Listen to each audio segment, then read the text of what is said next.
Good evening.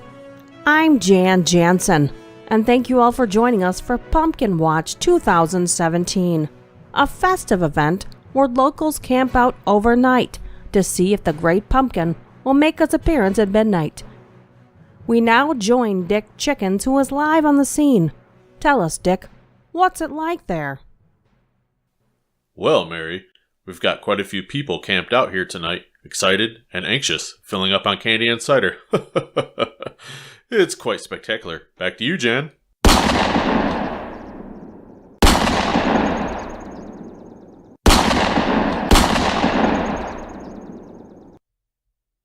Dick? Dick, are you okay? What's going on, Dick? Well, folks, it seems we've lost contact with Dick and... Wait, hold on. It seems we have Dick with us again. This just in. The Great Pumpkin has been shot. The Great Pumpkin has been shot. More on this breaking story as it develops.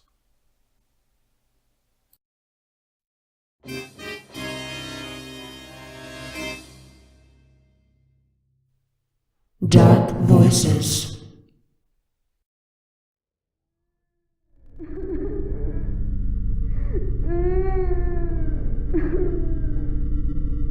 First he gave me flowers, and second I made her a doll, but third, he'd be gone for hours, and fourth, we hit a wall. Lastly, there was blood, rich and raw in the light of the moon. I can't forget, I will always regret what happened in Margot's room.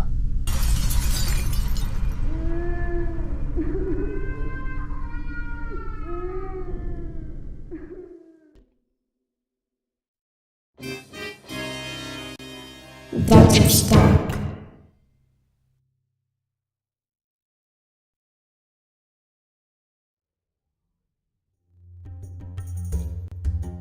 The head-pounding knock came at the door for the 28th time that same night. Having to abandon my cooking once again, I promptly hustle out to the doorway. Orange bowl filled to the brim with a variety of homemade candies made by yours truly. Trick or treat! The toddler squeaks. As he looks up at me, the dinosaur hoodie droops over his beady eyes. What a nice costume, I sigh, grabbing a handful of candies and dumping them into the half-full pillow sack. Thank you. He says as he waddles down my porch steps and back to his dad. I slowly shut the door and retreat to the kitchen. I quickly pull my golden-colored chicken out of the steaming oven and onto the counter, where I begin to bombard it with spices of all sorts. I still do feel the slightest feeling of guilt. I mostly enjoy handing out my candies to the troublesome teenagers, as the older they are, the more I give them. It's really just a fun-sized chocolate bar, filled with a dash of vodka and some meth. I usually individually wrap them with pink or purple ribbons to make it look cheesy. Ever since I began giving out these candies, which has been over 3 years now, no one has accused me, yet, of their children waking up the next morning, vomiting and sweating until they either drop dead or go to the hospital. After all, I'm not even the only one that does it in the neighborhood. There's Peter down the street that hands out similar homemade lollipops that appear to be store-bought. I have to admit, I've really outdone myself this time. The chicken looked great and ready to devour. Before I can bring it to the dining table, I hear the knock at my door for the 29th time. The knock sounds hard, shaking the floor. Shocked, I peek through a small crack I make in the door and see a small boy, maybe 6 or 7, wearing a small little white mask, similar to the Jabberwockies' dance crew mask. He's wearing a black hoodie and black jeans. He stands there staring at me from behind his mask. I grab the bowl of candy off the drawers behind me and hold it in front of him. Here, take a piece. Your costume really scared me. He peeks down at the candy and looks back up at me. I know your secret, Anne. A ghostly voice, cold as ice, mutters. His voice shoots chills through my body. How did he know my name? where the hell were his parents? He remained silent after this statement, waiting for my reaction. What do you mean? I stammer. Your candies are drugged. They make my friends sick. Following this statement, he slapped the bowl out of my shaking hands, scattering candy all over my porch. The bowl shatters upon impact. What's your problem, kid? Pick that up this instant, I shout, stomping out my door. The child tilts his head, appearing to be confused at the statement. You heard me. Pick up my candy, I repeat. He shakes his head, backing up a couple of steps. Well, how would you like it if I slapped your candy bag out of your hands? Not very nice, huh? Now pick up my goddamn candy. He shrieked a high-pitched scream and ran down the steps of my porch and across the street. Hey, get back here! I shout, slamming the door behind me and slipping on my slippers. I sprint across the street and past innocent children in costumes and bewildered parents. I manage to see a small, dark figure pushing his way past others. He turns onto the next street, crowded with cars and screaming kids. At least this street is lit up. I could clearly see him far ahead of me on the uneven pavement, but he was far too fast. He turned the next street very quickly, causing me to lose him. Grumpy, I make my way back home to see kids huddled on my porch taking fistfuls of chocolates like a piñata just burst. I make my way up my porch and realize my front door is locked. The kids, watching me curse at the starry sky, flee towards their angered parents and quickly made their way onward. Luckily, I usually keep my back door unlocked, so I hop my fence and manage to make my way into my nice, cozy house. Locking the door behind me, I turn on my porch lights and return to my kitchen. My chicken was now cold, undercooked, and ruined, so I decide to clean up my porch. I make sure to unlock the door this time and head outside. A Halloween night was almost over now. It was 11 o'clock. I decided to bring a chair out and sit on the porch for the rest of the night. Only a couple of guests attended, all teens. Once the last light on the street turned off, I returned back inside and popped in one of my old horror movie flicks, Hellraiser, and began to doze off on the lumpy couch next to my bowl of steamy, buttery popcorn. But before I can completely fall asleep, a loud knocking came at my door. What in the world? I mutter, bolting up from the couch. I swing the door open and shout, "Go home, it's past midnight, you." I pause. It's the boy in the black hoodie. Before I have a chance to react, he disappears across the street once again. "You best run away before I call the cops on you. Get away from my house." With all my force, I slam the door shut and lock it. Just in case, I grab a knife from the kitchen and return to the couch, ready to scare off any late-night visitors. I return to the couch and lie down like nothing happened. The movie is almost over. Same ending I've seen a million times. The movie was over for a while. I turned off the TV and fell asleep on the couch for no apparent reason. I was probably asleep for about 2 hours before I heard my back gate creaking open. Now fully awake and alert, I grabbed my sharp knife off the floor, standing in the middle of the living room. I quickly flicked on my light switch and stared at my sliding doors, eyes round as quarters. For around 15 minutes, all I could see were the sprinklers lying dormant in the middle of my lawn, flowers swaying in the gentle wind.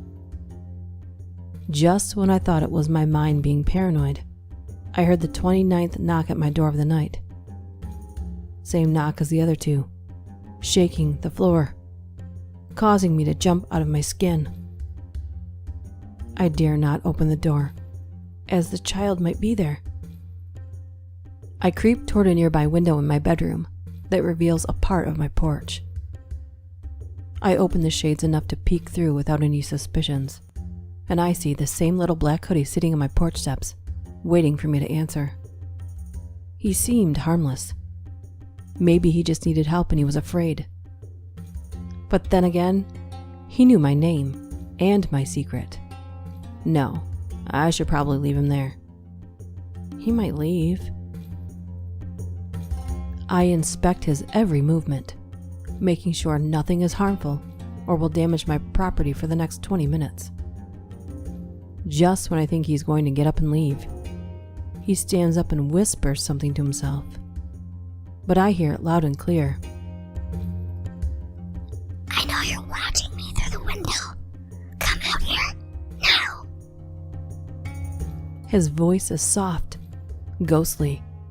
His words seem to pass right through me, shaking me down to my core. I jolt back from the shades, heart racing. This cannot be happening. I need to wake up. I scramble out of my room and into the living room. I needed to act fast before this boy caused me any harm. Without thinking, I scream, "What do you want from me anyways?" There is no response. The only noise I can hear with my delicate ears is the wind picking up dead crunchy leaves. I decided to call up Peter for help. The only thing the police would do would get me locked up for my candy. I punch in the numbers, heart feeling like it would leap out of my chest any minute now. Anne, what are you still doing awake? Pete, you gotta help me. There's a little boy that won't leave me alone. He's some kind of spirit. Geez, Anne. Did you eat one of your own candies on accident? I'll come over, but I assure you nothing's wrong. Okay, thank you. Peter hung up shortly as I sat on the couch miserable. Peter called 5 minutes later. Help me. Peter says in an agonizing voice. He strains out the words slowly. Pete, you okay? Pete! I cry. The boy. Peter mutters, hanging up. Tears streaming from my face, I sprint out the front door to see Peter standing on my lawn, cackling like an idiot. You asshole. I sob, socking him in the chest. Do you know how hard this night has been? Sorry. It's just that... Just shut up, I shout, clenching my fists. This boy has been tormenting me for hours. For all I know, he could be inside my house right now, wrecking everything. I shove Peter and storm off into my house, furious at the boy, furious at Peter, furious at myself. I climb into my bed and scream. I begin to cry a river as Peter hustles down the sidewalk laughing. As I sob in the darkness of my eerie room, I hear the shattering of glass, probably my sliding doors. Springing into action but still sobbing, I grab the knife that was sitting on my nightstand and roll under my bed. The best hiding spot I could think of at the time.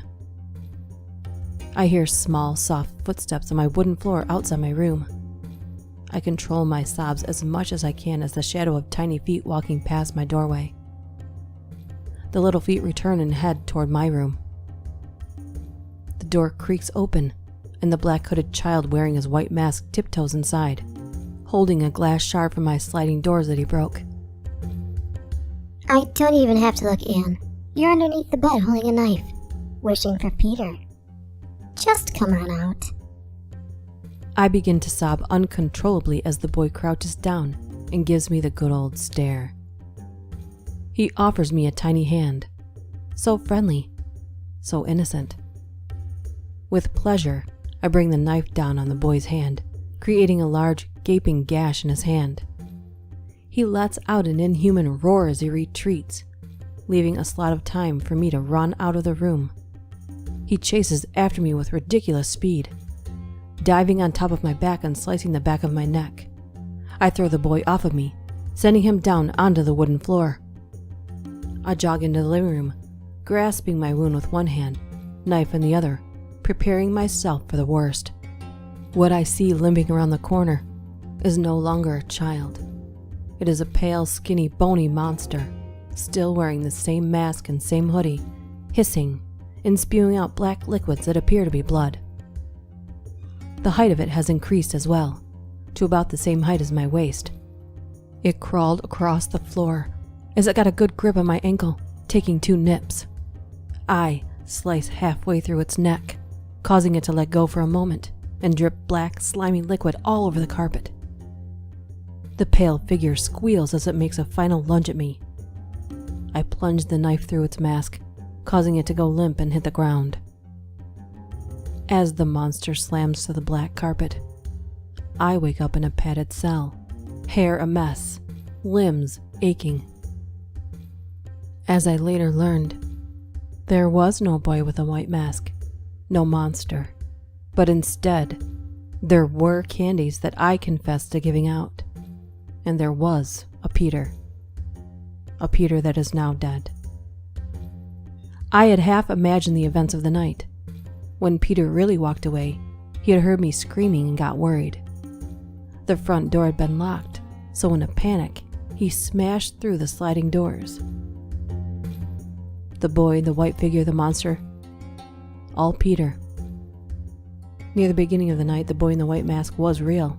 He really did know that I had drugged the candy because he lived next door to me without knowing for the past few years, and saw me preparing the candy one day. My mind had cracked near morning. I had been taken in a few days later, lying next to Peter's corpse. I sat silently in my padded cell, admiring my surroundings where I would remain for a long time. I peer at my door, where a figure out of sight knocked at my door for the 30th time.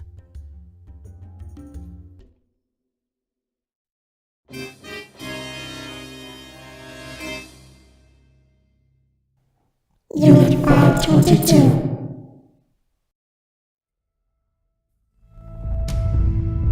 This is the scariest episode from my childhood. It took place in 1991, when I was 8 years old. I lived in a village on the Norwegian countryside, with my parents and 2 older brothers. There weren't many kids around for us to play with, so we always stuck together, despite the age difference. I was 8, my brothers 10 and 12. It was a safe neighborhood and we were really outdoorsy kids. It was fine for us just to return home and eat, and then go back out again and play in the woods or go fishing in the nearby lake. In autumn of 1991, my oldest brother dared us to sneak through the hedge to the abandoned property that was located close by. We had always thought of it as a haunted house, but really it was just an old house where the man who started the village brick factory once lived. No one had lived there for ages, and the paint was starting to peel off, and several of the windows were broken. Our parents would tell us never to go there. Their reason was, of course, they feared that we would get hurt playing there, but we thought it was because it was haunted. But that day we dared to walk around in the garden, and now had a dried up pond, an old well, and several old and dying fruit trees, and even tools in the old shed. It looked as if someone had just walked out one day and never returned, leaving everything as it was. We soon came to think of the garden as ours, and played there all the time. We climbed the trees, used the tools to build things. It was great, our very own secret playground. We suspected that people in the village had seen us, because soon our parents would ask us if we had gone there, despite it being strictly forbidden, which of course we denied, but someone must have complained. We were rather loud and untamed kids. Until one day in November. I remember since it was in the days before my birthday. It was a damp and rainy day, and we weren't really in the mood to play outside. But our mom had chased us out of the house, so she could clean in peace, and we weren't allowed back until an hour later. So we decided to try and open the old cellar. I'm not sure what the word is in English for this kind of cellar, but imagine, if you will, a hatch that opens almost horizontally to the ground, then a few steps that lead you down to a dugout cellar, with stone walls and a dirt floor. It was used to store vegetables and such, but it was empty now. All of us climbed down to have a look. The plan was to write our names in the inside of the cellar, as if to mark it as our own. Suddenly the hatch slammed shut above us, and the cellar became completely dark. I started screaming, and my older brothers tried to open the hatch. When my oldest brother, Sindri, pushed the hatch open, he saw a man's hand holding a small axe. "Come on out, trespassing little brats," the voice growled, the axe close to the opening of the hatch. "Hell no," Sindri shouted back and slammed the hatch shut from the inside. All right, little brats. I know you're in there, all three of you little shits. Does your mommy know you're in there? Well, does she? I bet she doesn't. No one will look for you. We heard him dropping the axe and start to move around with something else. Soon we realized that he had taken out a hammer, and before we knew it, he started to nail shut the hatch. I threw myself at the hatch, determined to get out. But the moment the hatch opened just a tiny bit, he reached for the axe again. Come on now. Come on out. It's the better choice, really. It must be awfully dark and damp in there. Aren't you afraid of the dark? Go on. Let your little brother out. Let him out. He laughed, and we could all hear that he was drunk. My older brother Emil was pleading with the man to let us go, promising that we would never return. But his words fell on deaf ears. The rain had started to fall really heavily now, and we heard thunder outside. The drunk man with the hammer was cursing and moving around outside, clearly bothered by the bad weather. I might come back to let you out one day, or maybe I'll butcher all three of you. He whispered through the wooden door as he hammered the hatch shut. We were too terrified to do anything, but Sindri told us to keep calm and it would be okay, as he surely was just out to scare us. The dark was compact inside the cellar, and it was cold and damp. After a long while of silence from the man outside, we started to wonder if he had left. Sindri decided that we should count to 100 and then try to get out. We counted loudly and then used our hands to find the hatch. It was definitely nailed shut. Sindri then told us to feel around the stone walls for a loose stone, and we did, cutting our palms upon the sharp edges. Eventually we did find one, and it was surprisingly easy to remove from its place. The cellar was old and had not been tended to for ages, and the rainy climate of the Norwegian coast had left the wooden hatch doors rather soft with age. The cellar was built in such a way that it was almost impossible to get a good forward motion in order to break the wood, but fueled by panic and adrenaline, we broke the lower half open. Being closest to the ground, it was softer and easier to tear apart. We started digging with our hands, creating a small opening out. Being the smallest, my brothers pushed me out of the cellar, and I could see that the man was in fact gone. My brothers were too big to fit in the small opening, and Sindri said I would have to get the hammer and get the hatch open. I was absolutely petrified that the man would come back with the axe, and I would have to run, leaving my brothers to die, or stay, and be slaughtered. At 8 years old, I had no doubt that that would have happened. I got the hammer, but I couldn't get the nails out, so I used the hammer to simply break the hatch into pieces. Soon we were all three running for dear life, across the garden and to our house, where Mom threw a fit over the state of our clothes and hands and demanded to know what we have been up to. Nothing, we all lied, unsure of what to say. We never went back there again. We never even looked that way. The man with the axe? I have no idea who he was or where he came from. I wonder if he was just a drifter living in the abandoned house, not wanting noisy kids to disturb the peace. We never told anyone about it, but every year, when Sindri, Emil, and I reunite at the family home for Christmas, we always ask if there's any news about the old ghost house down the street, and has anyone moved in there yet.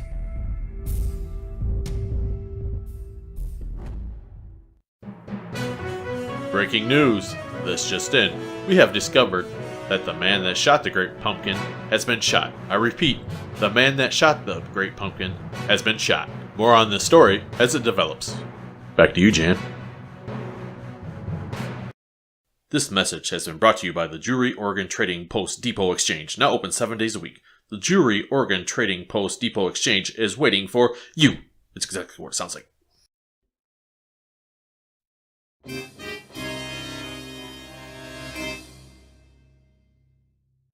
Black and blonde.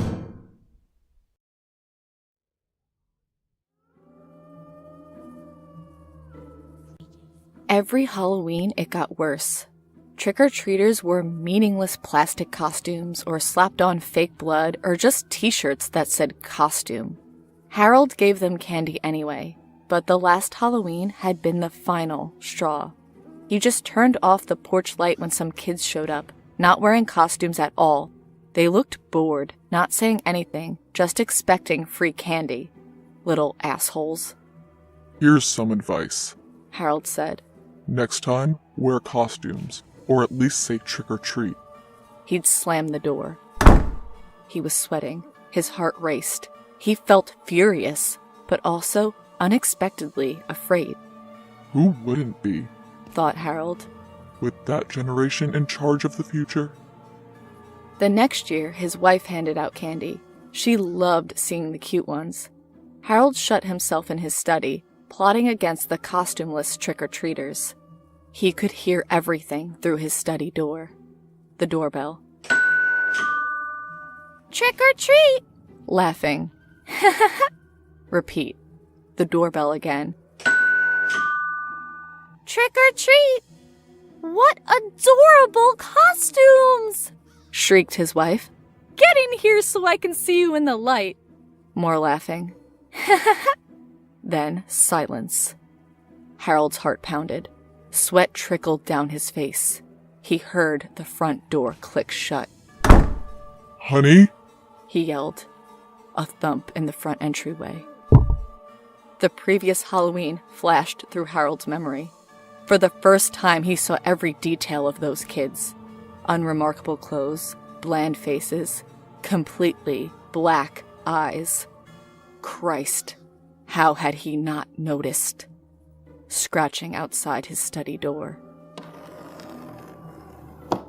Harold Googled black-eyed children and protocols for when you've accidentally invited them in. Nothing. Nobody ever let them in, it seemed. Nobody who'd lived to tell about it. Black-eyed children weren't clever enough to trick anyone into admitting them. At least, not until Harold told them how.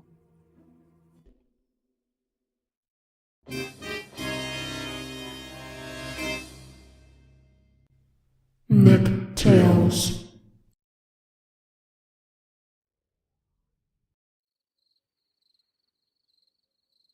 When I was 11 years old, my family and I went camping in New York. It was my parents and younger brother. We'll call him Caleb. So the campsite we were at felt pretty desolate. We go camping there every year, and it's usually packed, but this time it was practically empty. The second night we were there, we were sitting at the fire, and Caleb said that he had to go to the bathroom. My mom told me to go with him, and we both got up and left. After so many years, I had memorized the way to the bathroom. You have to go through the woods for a bit before coming to a path that leads straight there. Even though I had brought a flashlight, it would only illuminate about 3 feet ahead. So Caleb and I arrive at the bathroom, and Caleb enters the boys' room. I walk into the girls' room and look around. It was the general camp bathroom, just barely cleaner than a porta potty. There are 3 stalls and a single window above the sink. The only light is coming through the window from the lamp that was outside. I go into one of the stalls and do my business. While I'm in there, it suddenly goes dark. I turn on the flashlight and point it at the window. To my surprise, there's something covering the window. You must understand that the window is pretty high up, so much so that I could see it from the stall where I was sitting. I was a little confused at what could be covering it.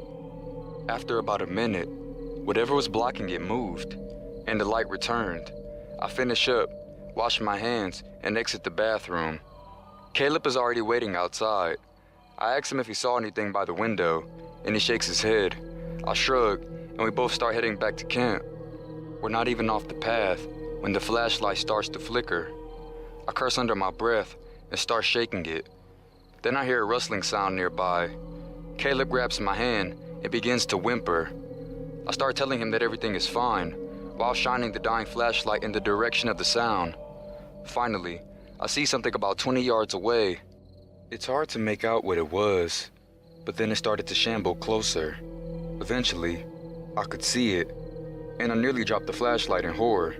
This thing looked like that human-dog fusion from Full Metal Alchemist. It was on all fours, and even then, was almost 6 feet tall. Its eyes were glowing, and I could tell that it was staring right at us.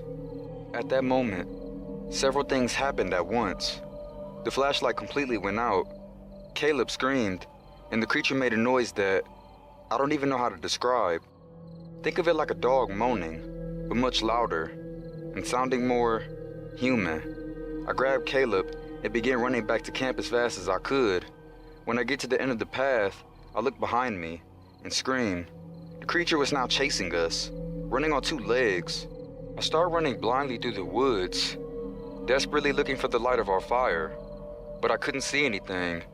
Caleb was crying, and I could still hear that thing crashing through the woods, still making that ear-piercing sound. I screamed for my parents, for anyone, but nobody came. Then, as suddenly as it came, the creature was just gone. I suddenly stopped hearing it, and when I finally collapsed to the ground in exhaustion, it wasn't behind us anymore. By this point, I was hyperventilating, and Caleb was still crying. As I begin to catch my breath, I look around. I can barely see anything in the darkness, and the flashlight was long gone. Then, I hear another sound, but it was the best sound in the world. Rachel! Caleb! It was my parents. I stand up with Caleb and begin to walk towards them. When we meet, I finally let it out. I begin sobbing and trying to explain what happened. I think they thought I was crazy. Either way, my parents bring Caleb and I back to camp, and we sleep in the tent. Needless to say, I didn't actually get any sleep that night. The next day, it was clear to my parents that Caleb and I would not be able to cope the rest of the week, so we left early. Since that trip, I've done research about Dogman sightings. I'm not completely sure what we saw that night, but it's been 5 years since then. Caleb is so afraid of the dark now that he has panic attacks, and I'm embarrassed to admit that I have a fear of dogs. No matter what it was, this creature was very real.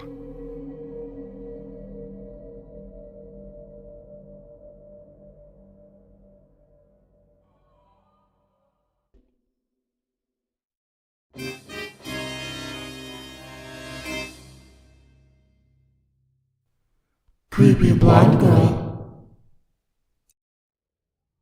I met Alex on the first day of kindergarten, 24 years ago. He pulled up my dress on the playground, and I punched him in the nose. By the time our parents came to pick us up from the principal's office, it was too late. The damage was done, and we were already inseparable. There's a picture of us, Alex's arm around my shoulder, a little blood still staining the front of his shirt. I keep it beside my bed in a tacky picture frame, covered in hearts. It felt like a miracle when our cars followed each other nearly all the way home. I waved to Alex in front of his house, thrilled to know my new best friend only lived 2 streets away. We ran wild through our childhood, but we always ran together. In summer, shoes became a thing of the past, a convention we were sure our mothers forced on us, only to make us slow down and to rob us of the feeling of grass under our feet and the splash of creeks on hot days. We eventually agreed to wear shoes in the winter, after the time that Alex's toes turned so blue that his parents took him to the hospital to make sure it wasn't frostbite. Lesson learned. So rarely were we indoors that it baffled our parents when every day at 4 o'clock we made our way into Alex's house. It wasn't to sneak snacks or change out toys. It was the time that Alex's grandmother woke from her afternoon nap.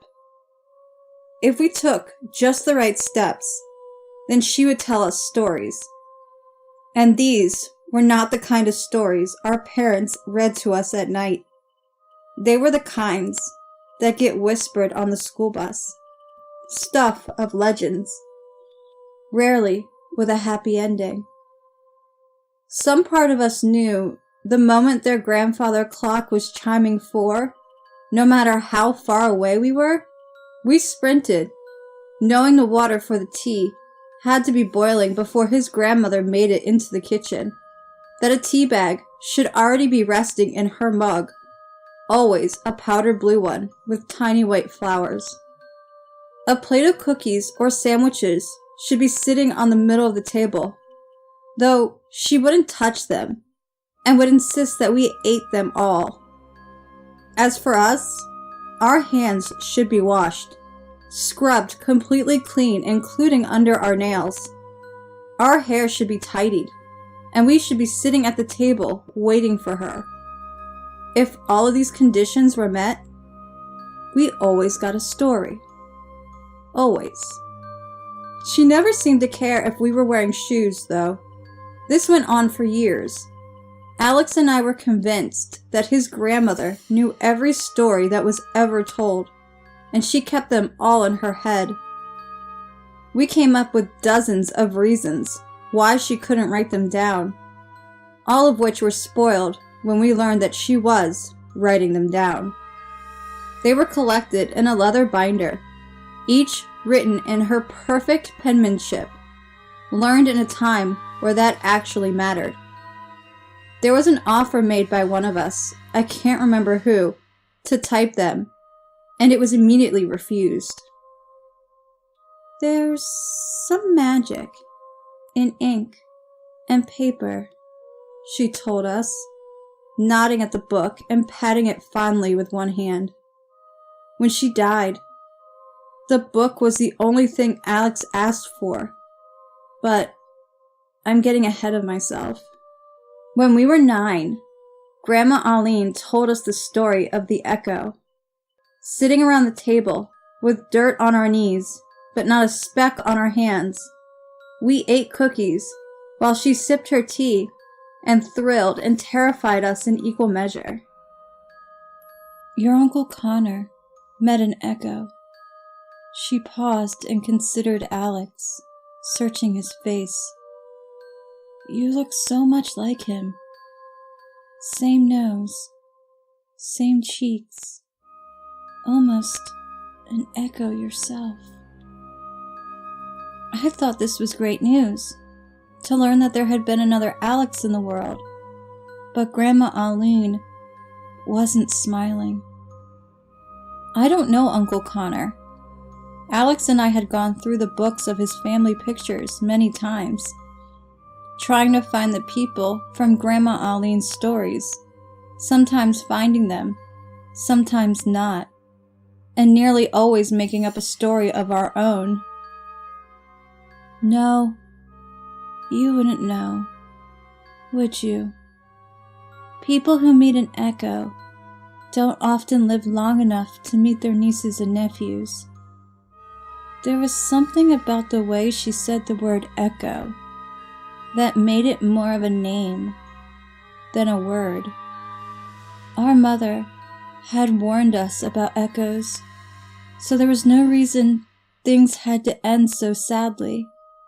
But Connor, he had a streak of wild in him that ran so deep our mother couldn't scrub it out no matter how hard she tried. Connor had to test things, prove them to himself. Our oldest brother told him that an echo lived in the well of the neighbor's farm, and right away, Connor began making plans to go see it. I came along because someone had to come. I nodded at that, understanding completely what she meant. Many times I'd follow Alex on a bad idea simply because someone had to follow. It was the way things were. When we got to the well, Connor started by dropping in a stone. It seemed to fall forever before it splashed into the water. We both listened, hearing the splash of water resound inside. Connor's face turned impish, convinced already of the echo from that simple sound. Hello! He called down, and the sound of his voice came back up to us in threes. Hello, hello, hello. Grandma Aline shivered and took a long sip of her tea as though it could warm her up. I put my hand over my mouth. Mother told us that we never must reply to an echo once we knew it was there. Starting a conversation is a dangerous thing, because once you've started, there's no one to know when it will end. I wasn't willing to risk making a sound that the echo could use against me, but Connor sneered. "Don't be a baby, Aline.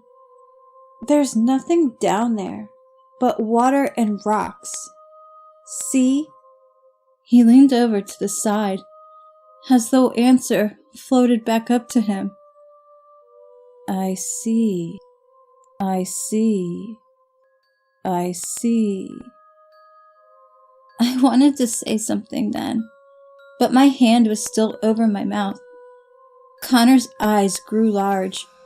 Realizing his mistake, he put his hand over his own mouth and motioned for me to follow him as we ran home. Never in my life have I ran as fast as I did that day, chasing after him, plowing through the front door. We nearly knocked down our mother, wrapping around her legs as though we were much younger than we were. She wiped away tears, and when we had calmed down enough to speak, Connor opened his mouth, but no sound came out. Not from his mouth, at least. Instead, from the sink came words. He's mine. He's mine. He's mine. Mother went pale. I never understood that expression until I saw the color drain from her face completely, until she was as white as the sheets she used to starch. She clapped her own hand over Connor's mouth. "Did you speak to it, Aline?"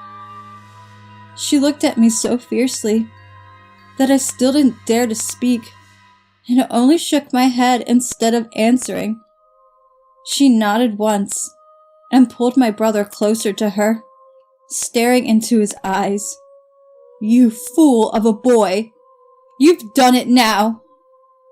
If you couldn't see the tears in her eyes, you would have thought she was furious with him. My poor brother was trembling head to toe. There was nothing to be done for him, though. Everywhere we went, every time he opened his mouth to speak, he had no words. Answers would often come from other places, though, in a voice that sounded something like his. For 10 years, Connor lived that way. He rarely slept, the echo keeping him up all night. Many nights, it was so loud it kept the whole house awake. Pressing pillows over our heads to try to muffle the slimy voice. He stopped having meals with us, hating how everyone winced each time he opened his mouth for food. The echo spoke instead.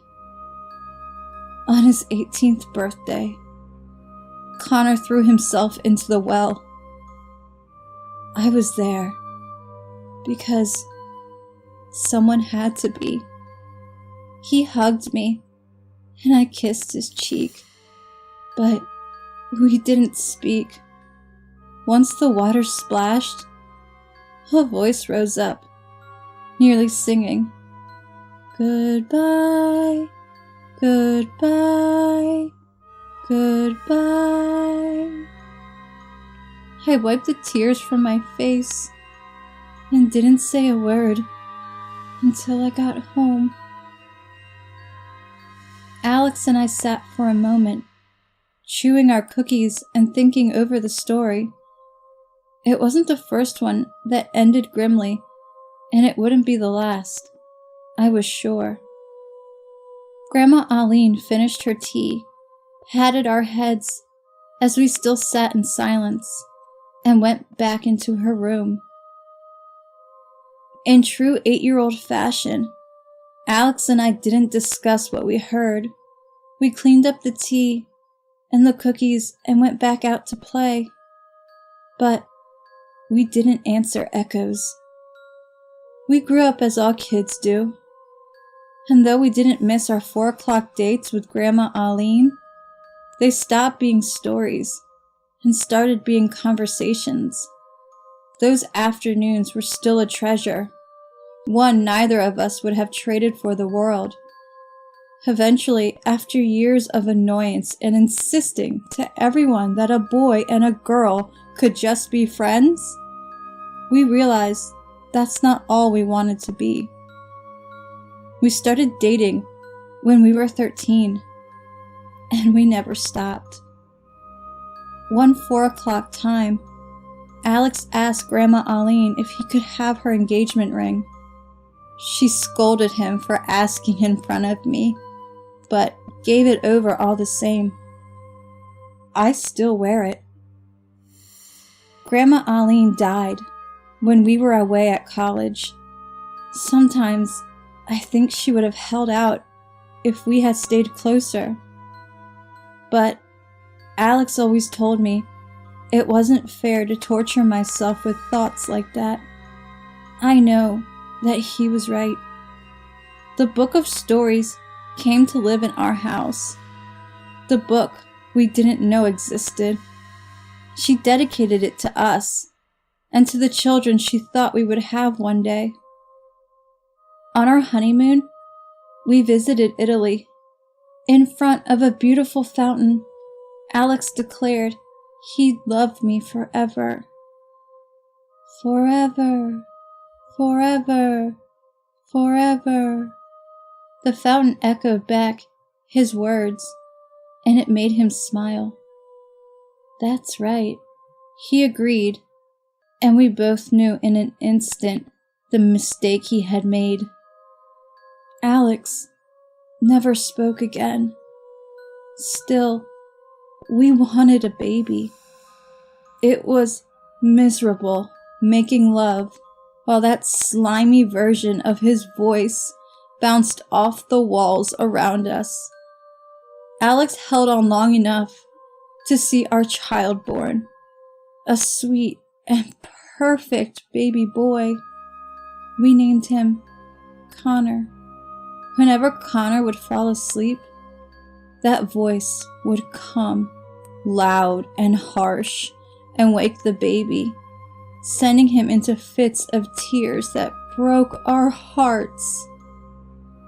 It was Alex's choice to go, and I kissed him goodbye, and I held on to him so long that he had to pull himself out of my arms. He walked through the door, and I became a widow and a single mother at the age of 26. Connor is almost 3 years old now. He's so smart. I tell him stories every day, the ones from the book. I'll make sure he believes them all. I'll make sure that he's smarter than we were. I'll make sure that he never answers an echo. Breaking news. This just in. The man that shot the Great Pumpkin has also been shot. More on this disturbing story as it develops.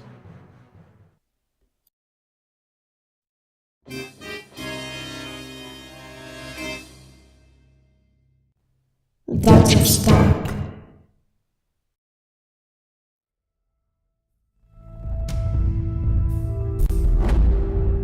6 American spies had infiltrated the British top-secret archives, but unfortunately, they were caught.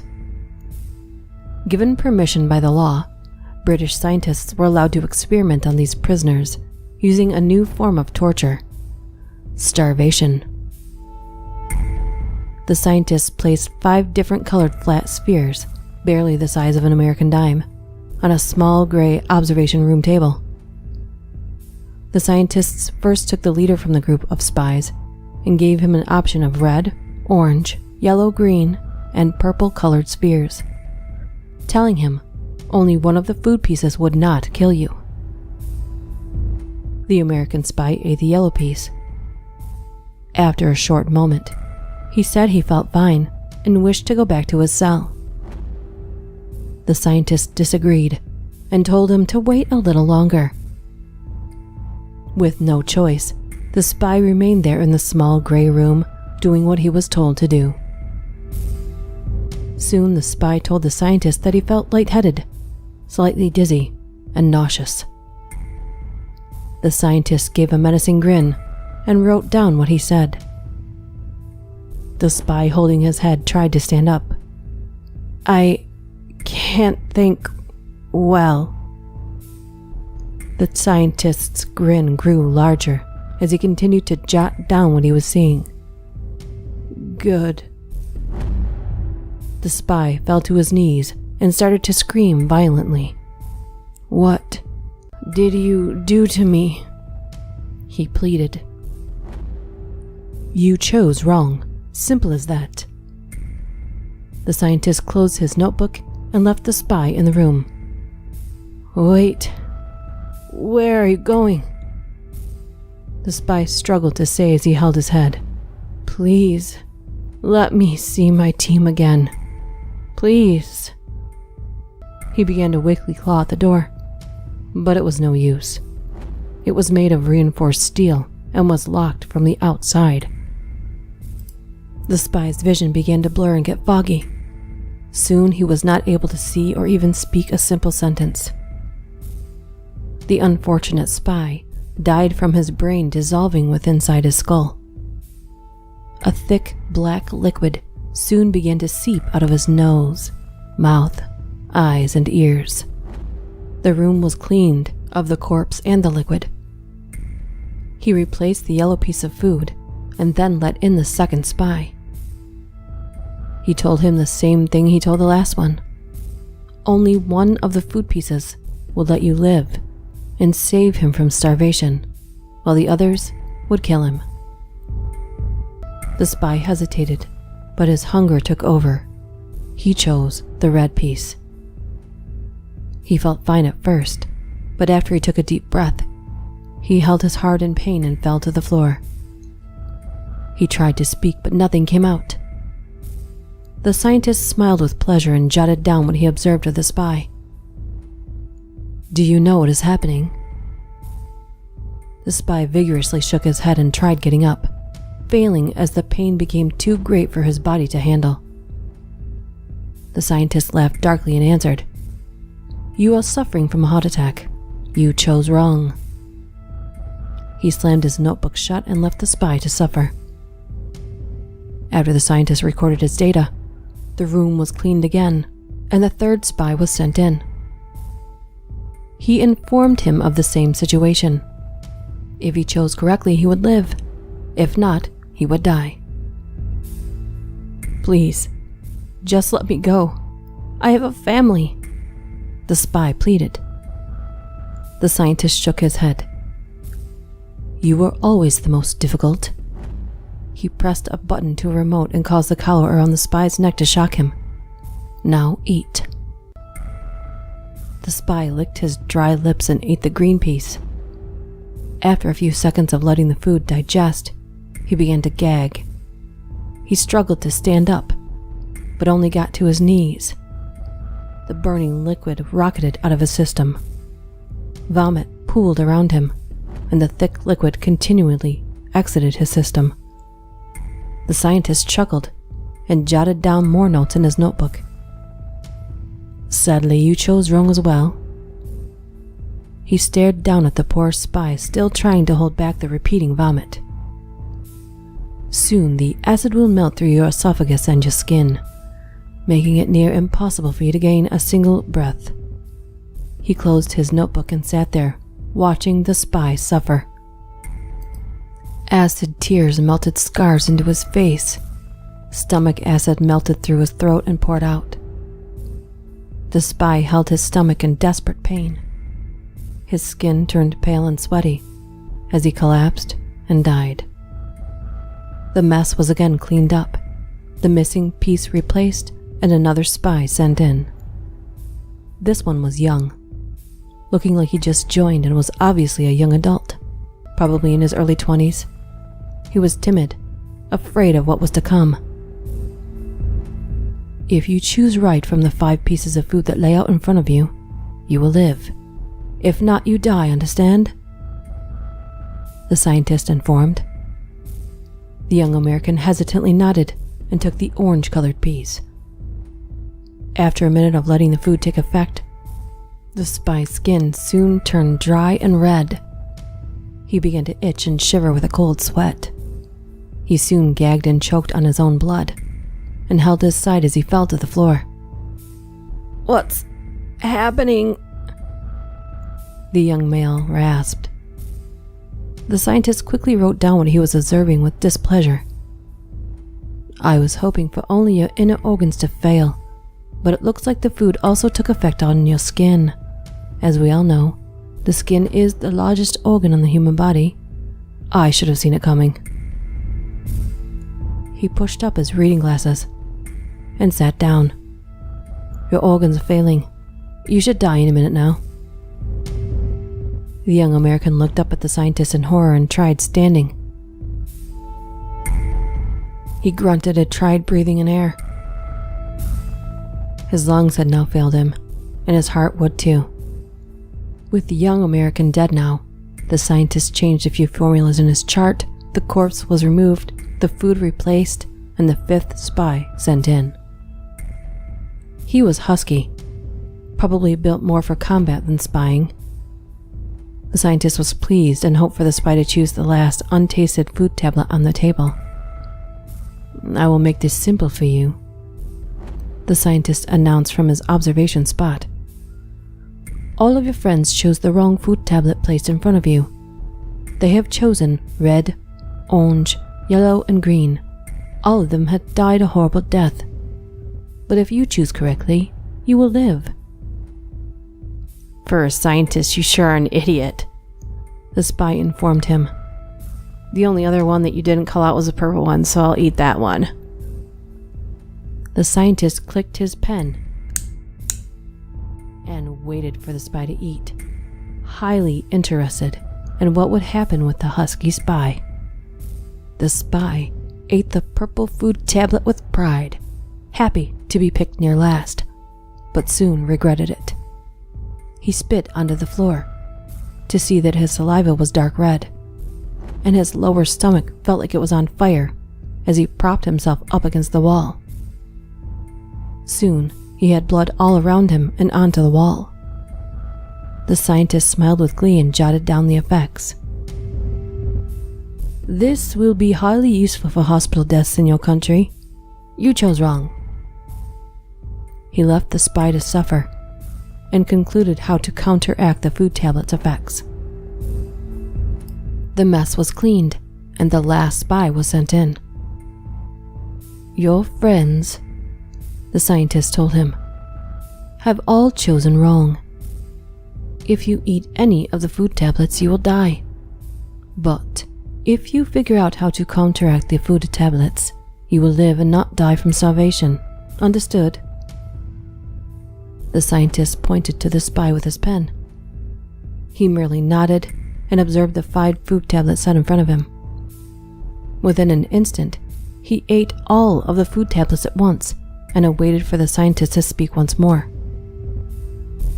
The scientist was baffled at first and closed his notebook without writing anything down. "You chose right. You may go back to your cell." The reinforced steel door opened and awaited for the spy to leave. But the spy shook his head and stood up. The scientist arched an eyebrow and observed closely with his notebook open and pen ready. The spy looked up at the observant scientist and spoke in a gruff voice. "I will not be controlled." With that, he hastily went to the closest wall and rammed his head as hard as he could into the concrete wall, smashing his head into it and leaving a giant concave area in his brain and skull. The scientist clicked his tongue and shook his head. What a shame. I had other things to experiment on you. He left the observation room and went back to his studies. Years later, the British decided to let this new form of torture poison America.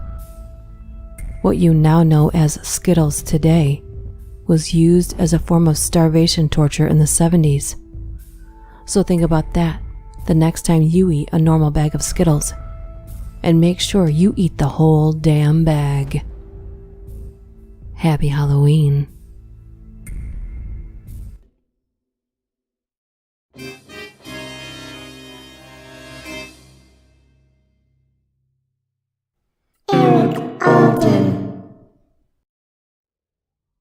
My grandpa was 97 years old when he passed away. He lived far from where his 3 children had settled. Grandma died when I was a small child, and he ended up remarrying another woman a few years later who demanded that he move out west so that she could be nearer to her sons. She was a piece of work, was Grandma Hester. We all pondered how Grandpa could stand her.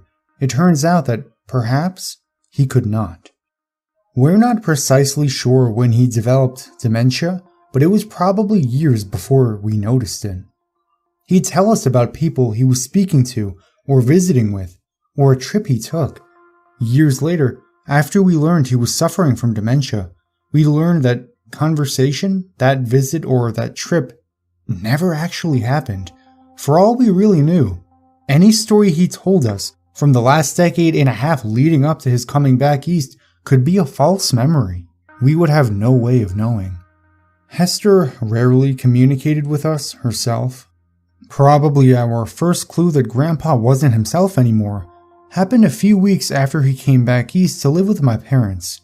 Most of the family had settled in one area. My wife and I lived in the south end of our city, as did one set of cousins, but my father and his 2 sisters all lived in the north, within driving distance of each other.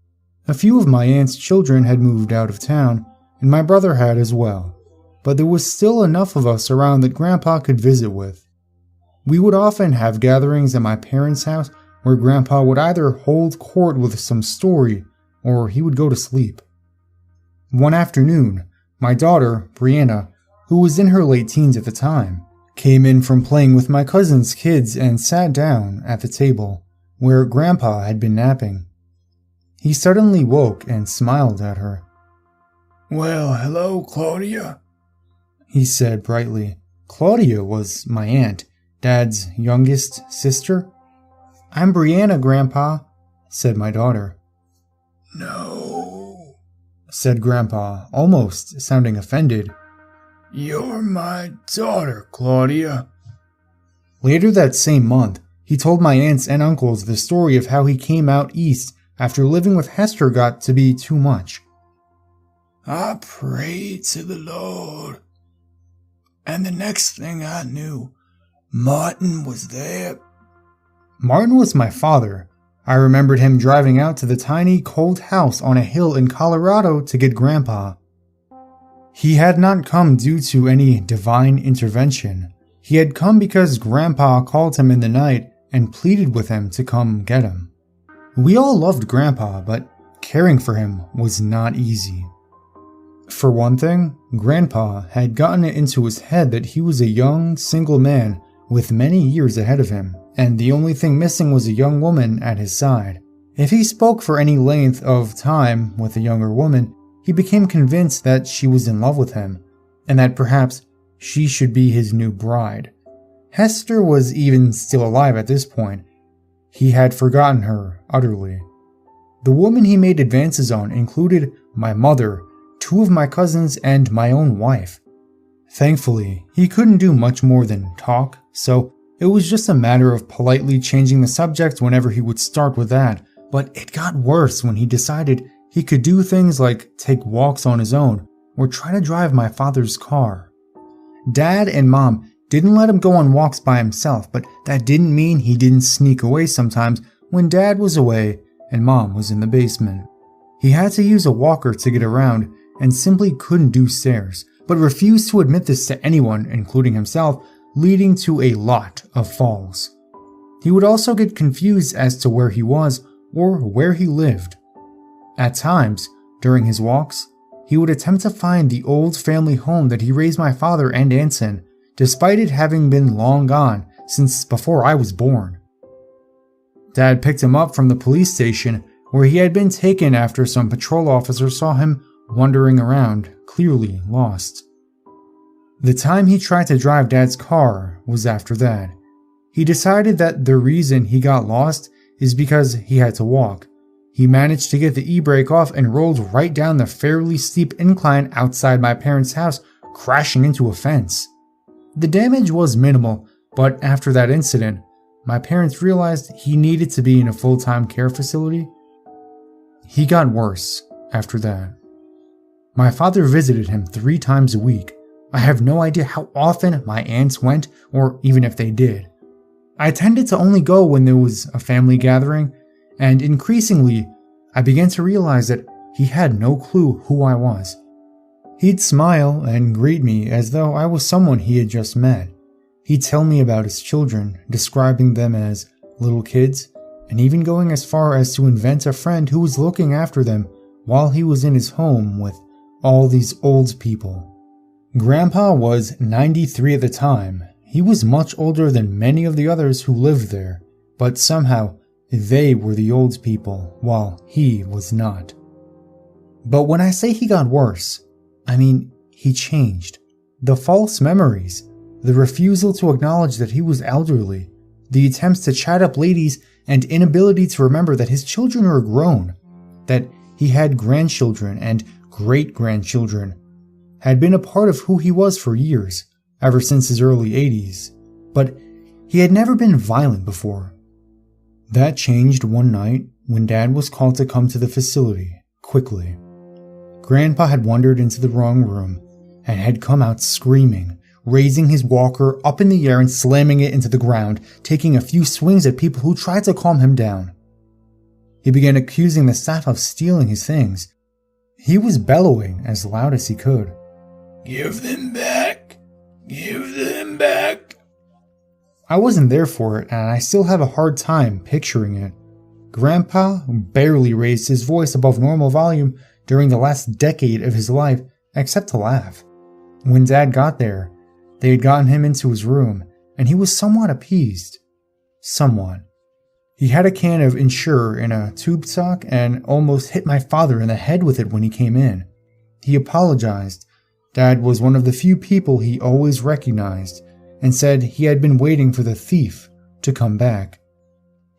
"A man who'd steal from me just as soon kill me," he explained. The Ensure in a sock was his weapon to fend off the thief. He told Dad about the man who had come to give him all his things back. They put it all back, just like it was, he said. Didn't take him long. Later that night, he told Dad about how much it had scared Florence. He hated that she'd had to go through that. Florence was my grandmother, the one who died when I was 6. He finished by saying that Florence had gone somewhere, and when he went looking for her, "They told me she was dead. One day, they're gonna come looking for me, and they're gonna find me dead." That was a jolt to my father. Grandpa had never, at any point before that, acknowledged his mortality, his advanced age, or the fact that he had probably no more than a handful of years left at best. Aging and death was something that happened to other people, but here he was, accepting that death was near. That wasn't the last night he mentioned the thief. He even gave the thief a name, Charlie Rosen. It was strange that he would invent a whole person, name included. He didn't even name the friend who was looking after his kids. In fact, that person ceased to exist. Charlie Rosen had stolen his kids, had killed Florence, had come to his home in Colorado and routinely taunted him, beat him, and even declared that Hester had been sleeping with him. He remembered her now, and was certain that she and Charlie were ganging up on him to make his life a living hell. In the last 6 months of his life, he would become increasingly agitated. Dad could not have a single visit wherein Grandpa would not mention Charlie. And then, the violence started up again. In one visit, Grandpa accused Dad of being Charlie and attacked him.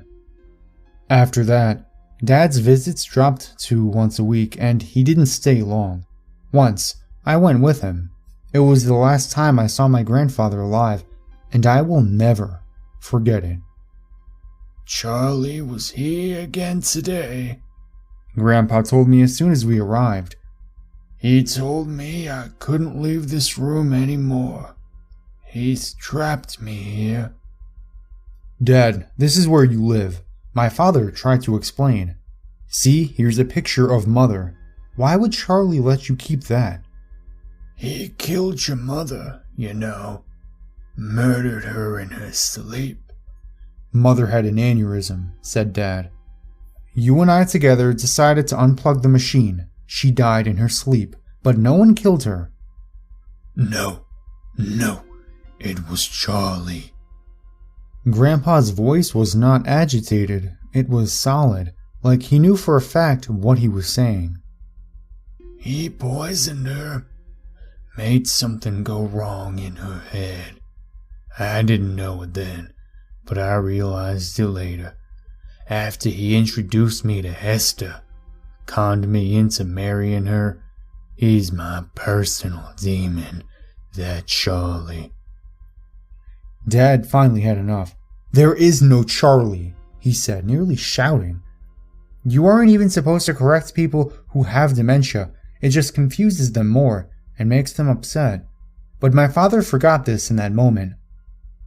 Charlie is someone you made up. Mother died naturally. You met Hester at a coffee shop years after Mother died, and while she was not a nice woman, she was not unfaithful to you. Please stop talking about Charlie. Dear Lord in heaven, he got to you. He told you to say these things. You're part of it. Grandpa? I said, why don't we start a game of checkers? Usually, he loves to play checkers. I don't want to play any fucking checkers, screamed Grandpa.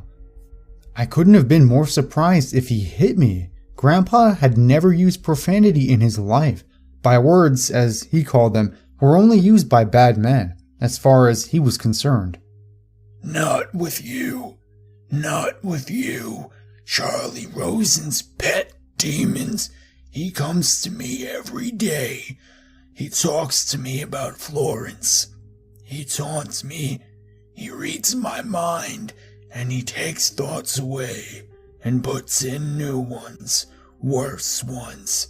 He tells me about how he rapes my little ones, how he and Esther keep them half-starved and chained in their basement. I can't stop him. He can go inside my mind. He's controlling me. We left after that, without saying goodbye. Driving home, I almost wanted to cry. This kind, loving man was ending his days as a raving, violent lunatic. It wasn't right. It wasn't fair. What kind of monster was this Charlie?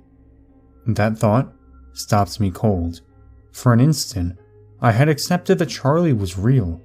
Giving my head a shake, I resolved to think about something else. But an image of Charlie had been forming in my mind, beginning a few months back when Grandpa had first started talking about him. I only now realized that when Grandpa spoke of this demonic man, I was picturing him in my mind, and I could see him as clearly as I could memories of real people.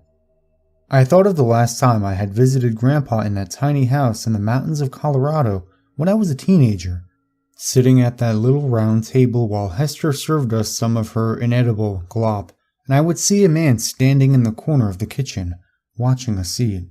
A tall, gangly man with leathery skin, stretched over sharp-looking bones and corded muscle.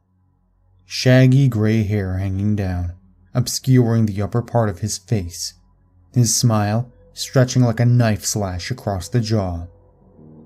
I thought of the wedding. I was 12 years old. I met Hester for the first time and standing a ways behind her. was that same man. I remember a family gathering at the facility Grandpa was concurrently staying at. Didn't we pass that man in the hall once? No, of course not. These were just images my mind had cooked up the more Grandpa talks about the shady character that never existed. The brain can do that. Insert false people in your memory just because you decide subconsciously to remember them. It doesn't mean you're insane, it's just another way for your brain to play tricks on you. Grandpa had invented a person who he talked about with such conviction, as though Charlie was real.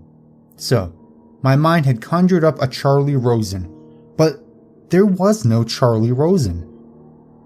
Grandpa died 2 months later. I remember the funeral like it was yesterday. I still wake up at night in a cold sweat, remembering. Everything was normal at the start. My parents, my aunts and uncles, my wife and I and our children, my brother and his wife and their son, my cousins, their spouses, and their children, we all gathered under the same roof for the first time in years. No one was missing. No one was out of town and couldn't make it. 2 of my cousins I hadn't seen since they were children. It was nice to catch up with them. The service was nice as well.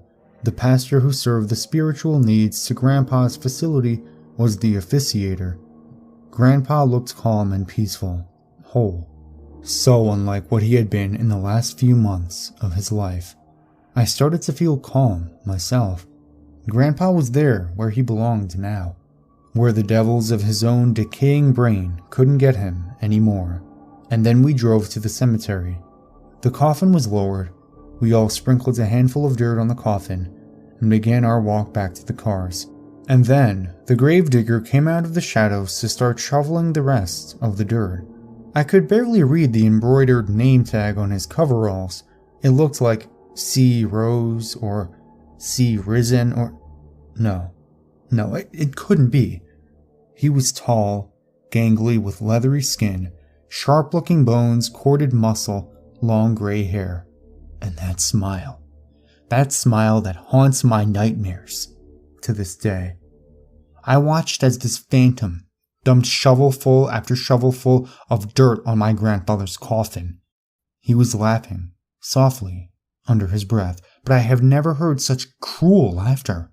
Today, I felt like I had to write all this down to make sure I remember it all before things get worse. Because today, my father called me to complain that Charlie was driving past his house and staring in his windows.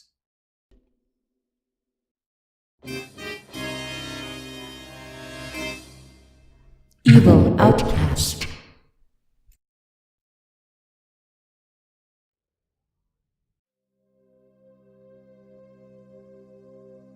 I actually seen him on our way home from school. He looked dirty and disturbed, and stared straight at us as our bus went by.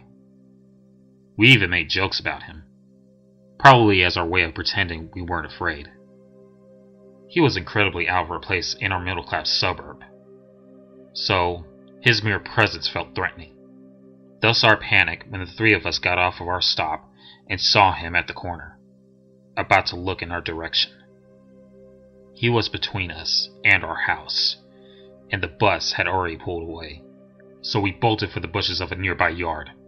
We weren't sure if he'd seen us, but we peered through the leaves and saw him stalking our way, muttering randomly. Tim, my neighbor, insisted that he had seen a large knife in the man's ragged clothing. Danny, a kid I hardly knew who had already just moved into the neighborhood, insisted that he was imagining it, that Tim's glasses must have reflected the sun wrong or something. Still, we were terrified, and the sidewalk was going to bring him right to us. It was Tim that broke and ran first. Keeping low, I followed, my heart pounding, as we dove into the darkness underneath the porch of the unfamiliar house we'd been hiding near. As we squeezed our bodies against the dirt, the grimy wood pressed into our backs, barely giving us enough room to breathe. From our hiding place, we could see the disturbed man turning in the yard in front of us and begin searching around, hitting the bushes and muttering angrily. I realized then that Danny wasn't with us. But I hadn't seen where he'd gone. Tim had lost his glasses back at the bushes, and he just huddled into the shadows next to me in near-blind terror. We stayed there in silence, waiting. Every so often, whenever I almost thought it was safe to come out, footsteps would creak across the wooden porch above us. Tim almost sneezed once, but I covered his mouth and nose in stark fear. We waited there for so long that the tone of the sunlight began to change. We haven't heard the man searching about in a while, and I was just getting ready to peek out when footsteps clattered and a thud hit the wood directly above us. A split second later, Danny's face appeared in front of us upside down, and he looked at us through the lattice. A look of shock and surprise crossed his features at finally finding us. He whispered something. I couldn't hear anything. He seemed to be saying, "Come closer." So I figured the horrible man was still around, and we had to be quiet, and I inched forward. Danny's features grew fearful, and he kept indicating something above us. Strangely, I couldn't hear him. His eyes seemed to dim then, and I inched forward a little bit more. I froze for a moment in horror, then backed up. Tim mouthed to me, "What did he say?" And I just shook my head, completely in shock. Danny hadn't conveyed, "Come closer." He had mined, "He's up there." The drifter was unknowingly sitting right above us, waiting, because he knew we had to be somewhere in the yard. There was nothing to do but wait in silence, trying not to scream. I was glad Tim lost his glasses. I lay there as darkness descended, waiting in unwavering terror, and not trying to feel the glassy stare of Danny's severed head as it rested in the grass a foot away. Breaking news, folks. Previously, we brought you the story that the Great Pumpkin had been shot, as we have now been informed that the Great Pumpkin has come back to life and is now attacking the onlookers here at the pumpkin patch. More on this story as it develops. This has been brought to you by Stan Super Splat Blood and Guts Emporium. We have it all. Fake blood, fake guts, and more. We're open 7 days a week. Except for when Stan plays canasta and the store gets wild. Stan Super Splat Blood and Guts Emporium on Highway 59.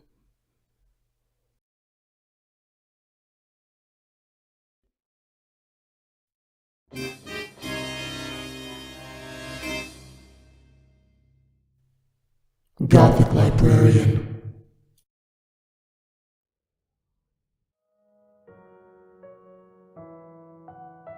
I've seen her ever since I can remember. I've never known what her name is because she won't talk to me. But she has always followed me, just staring. When I was little, I didn't notice her much. Sometimes I would catch her watching me from a window, but I never really thought anything of it. I guess I was just an innocent kid. As I grew older, she became much more apparent.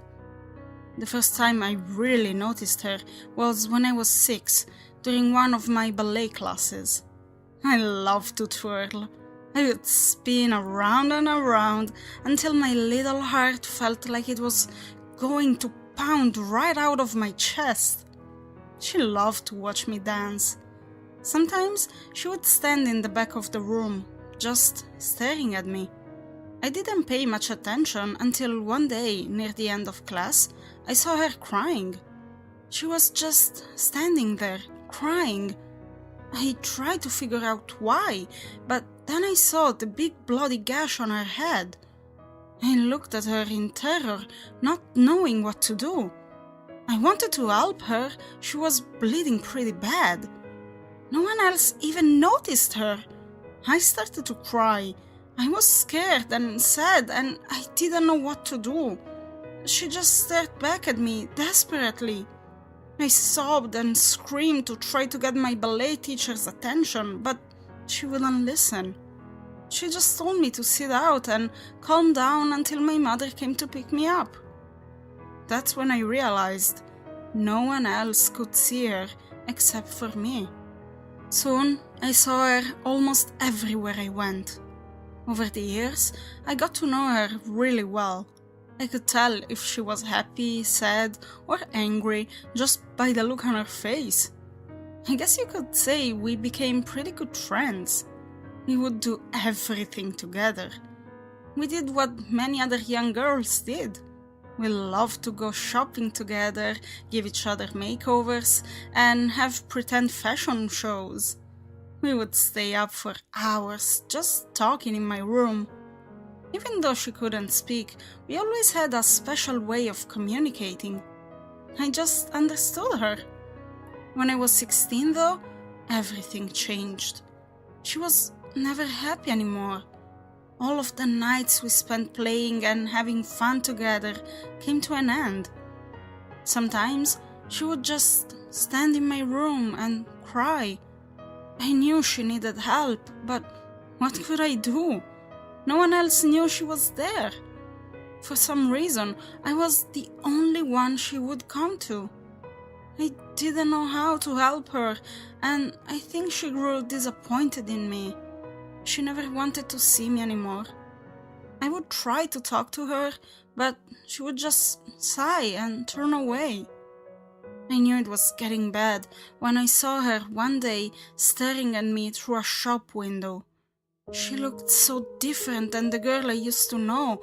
I barely recognized her. Her once perfectly styled hair was messy and damaged. She had dark circles under her bloodshot eyes, and she looked exhausted and horribly sad. I just frowned at her with sympathy, watching her for several moments until my brother asked what I was looking at. I shrugged it off and tried to change the subject by showing him something across the store. She didn't follow me there. A few weeks later, she came to me at night while I was getting ready for bed. She looked even worse. I couldn't believe how quickly she had changed. She was very pale and shaky, and the circles under her eyes were almost black. She just stared at me, crying, with her hands behind her back. I looked back at her, wishing with all of my heart that I could say something, anything, to make her feel better. Then she showed me her arm. It was covered in cuts and scratches, some old and some still slightly bloodied. I could tell by the desperation in her eyes that this was serious. She needed help, urgently. I went to the hospital because I didn't know what else to do. Even though no one else could see her, maybe they could tell me how to help. They couldn't do anything at the hospital, so they referred me to another doctor. They said he was the best, that he really knew his stuff. I had an appointment to see him the next day. After talking with him for a while, he told me he knew how to help her. He and I made a plan so that I could help her too. Best of all, he finally told me her name. My reflection.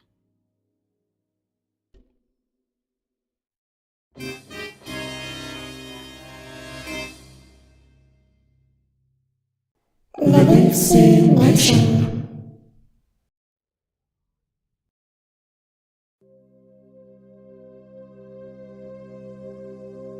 One of the fallen. We fell.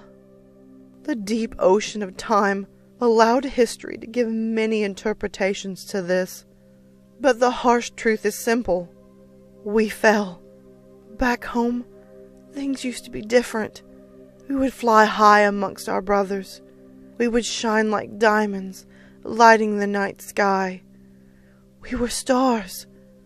Our snow-white wings so pure, untouched as they were. Those were the times. Back then, I felt alive.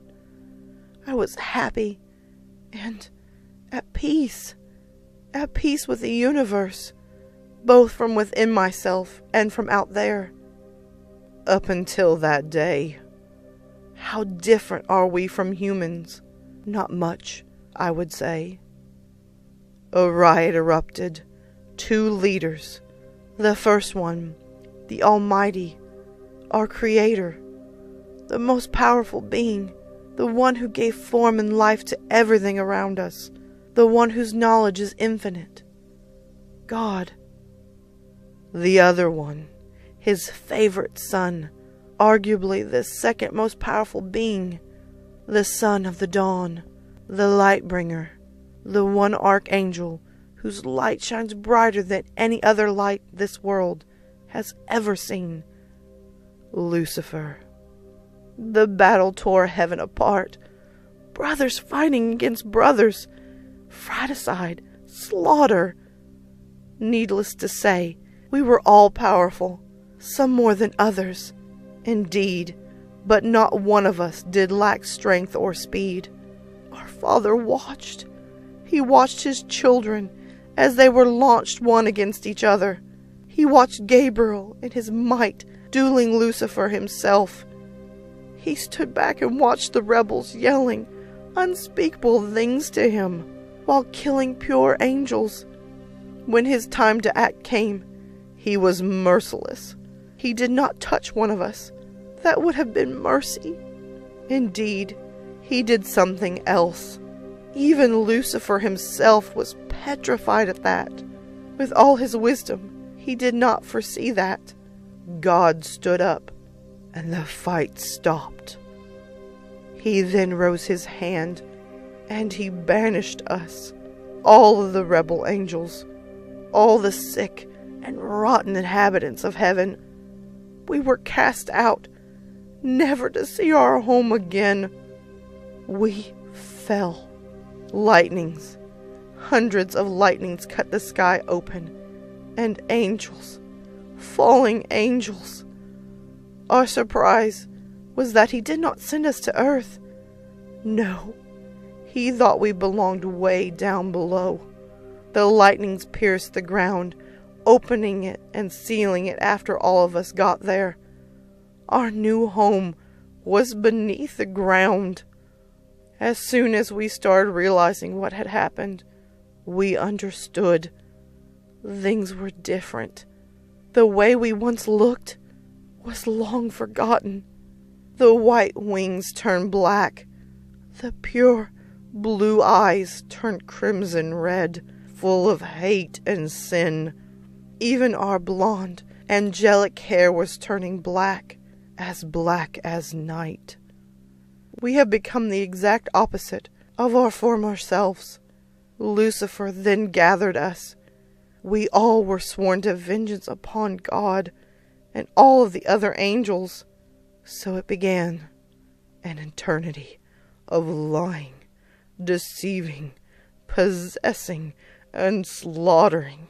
Countless centuries passed since the day I fell. My wings blackened with each and every year due to the terrible things I have done. Things evolved. God himself gave us more and more power with this pitiful project called humanity. Humans, creatures full of sins. They have forsaken the love they were given when God made them. Kindness and love are rare things among them. I think that, in a way, they are just like us, just like the fallen ones. Anyhow, they are a great source of energy. This will soon come to an end. We will break free. We will ascend back to heaven, and we will take what we once had. It will be done. And still, I'm left asking, what is this all for? Is it Lucifer's madness and lunacy due to his desire of surpassing his creator? Is this all part of the Father's plan? He does know everything. So many questions without answers. For now, I just want this to end. Lousy as it may sound to you, I'm so tired. I'm tired of this meaningless war. Powerful as I am now, my patience is growing weaker by the minute. I do not care whether we win this war and take over heaven, or if we once again lose. Were we to lose heaven again, we will destroy humanity instead. If we cannot win back our long-forgotten home, we will put an end to this. Either way, blood will cover our swords. It is said that knowing the name of a demon gives you power over him. My name is Baal. No one has power over me. Mark down my name. Whisper it carefully, for I shall burn your world to the ground. Those once fallen will rise.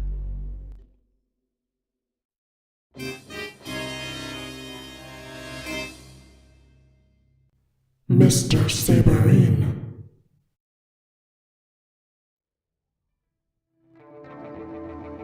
There was no doubt. My mouth had moved a centimeter to the left overnight. I checked between reflection and picture before accepting the impossible. Hitler, you gotta see this, I called my roommate, nicknamed for being the image of Aryan perfection. Blonde hair, blue eyes, the works. I find him in his favorite pass-out hiding place, behind the couch under a layer of PBR cans. Listen, something funny is happening. I think I'm turning into one of those weirdies from the X-Files. I give him a shake. He doesn't show any response at all, not even his trademark, fuck off. Looks like you reached for the moon and landed on your face last night. I'd hate to be you in a few hours. Content my transformation would remain after Hitler wakes up, I head to the kitchen for a breakfast of B12 vitamins before returning to the couch. I find a fresh nitrous cartridge from the box on the coffee table. Whip it good, as Sage Hitler would say. Load it into a brass cracker and give it a healthy twist. The aluminum seal punctures with a satisfying pop. Finally, I snap a balloon on the end and gently unscrew the device, filling the latex sphere with precious laughing gas. Waiting for the air to warm up, I bounce the balloon against Hitler's sleeping face. Remind me, I take 2 vitamins for every lungful, right? I don't want to get limp dick. I like having feeling in my extremities. He gives a huge yawn and rolls over on his side. 2 it is then. I always get laughy before partaking in any narcotic. And this time's no different. I can hardly control my excitement as I pick the huge balloon off and take in a breath of the sweet, sweet drug. My vision blurs and all thought takes on a slanted quality. Our dog, Trigger, trots in from the hallway, which is about to be the most hilarious thing I've ever seen. I laugh and, can it be? Trigger laughs with me, licking chunks of hair out of my face. For a brief awkward moment, I consider French kissing the golden retriever when I'm hit with a wave of dizziness. The room spins before me, and I have the nauseating feeling that I'm somehow looking at both the ceiling and the floor at the same time. Trigger sits down and tilts his head, wondering what the silly human is doing. I look past him and spot the cause of my discomfort in the reflection of our old TV. My face has changed again. I raise a hand, too scared to confirm what I'm seeing, but having to know. I touch my right eye, which had slipped down, socket and all, to rest beneath my chin. The pain that registers when I nudge its wet surface is proof of the awful reality. My ears too have gone for a trip around my skull and now reside on the back of my head, the other on my neck. Though perhaps most terrifying of all is a new eye which is opened on my cheek. This one a different color, unlike mine in every way, and looking, watching me, unblinking. Holy fucking shit. I look back at Trigger, but he's left the room, unimpressed by his master's situation. Hitler, wake up! I really go at him this time, alternating between kicking and slapping, but he's dead to the world. A doctor, I can call a doctor. There's gotta be someone else who's had this disease, a problem, and been fixed before. Even in a shit small town like this one. I reach for the phone in my pocket and realized it's not there. No. Why do I always lose everything? I considered looking for it, but catch another glimpse of my destroyed face in the hallway mirror. I've never been attractive, and now my face is a fucking Rubik's Cube, and decide to just drive the 5 minutes to the clinic. Time is of the essence, as they say. I pull on my hoodie and set out into the late afternoon air of Linderville. I've only just left the porch when I hear my best friend Chris talking a few doors over, and I pull the hood further down my face. I love the guy to death, but he's never been one for recreational drug use. Did nitrous do this? Anyway, I didn't have time for a lecture. "Yeah, I'm telling you," Chris says to a pretty girl in a short dress. "This deer was bigger than a horse. Jumped out like he wanted to die." I glance at his pickup. Sure enough, the front's been totaled and smeared with blood. That's not gonna be cheap. Sucks to be you, buddy. I glance inside my garage and stop. Sucks to be me. The car's not there. I think for a moment, the sun beating down and soaking into the dark fabric I'm wearing, when I'm caught off guard by the mental image of headlights cutting through trees. I feel the blood drain from my face, and then, faint as a whisper, I recall my brother saying he'd borrow it. No choice then, I foot it, carefully avoiding the eyes of the few pedestrians I pass until I make it to Dr. Jen's family practice. He'd been taking care of me since I'd been smoking cans with a BB gun instead of joints, and was one of my favorite people. Even if he couldn't fix me, he console me until someone else could. There's the familiar chime of bells above me as I push through the door. Dr. Jen is sitting behind the counter invested in a crossword puzzle, his KFC Colonel beard twisting between his fingers. He hears my approach and looks up smiling. "Well then, how can I be of assistance?" He stops when he meets my eyes. Well, the eye, and then casts his gaze around the room as if he'd forgotten where he was. Conflicting emotions dance across his face, alternating between fear and revulsion, the desire to help and the urge to run. I give my best smile despite the flutter of unease in my stomach.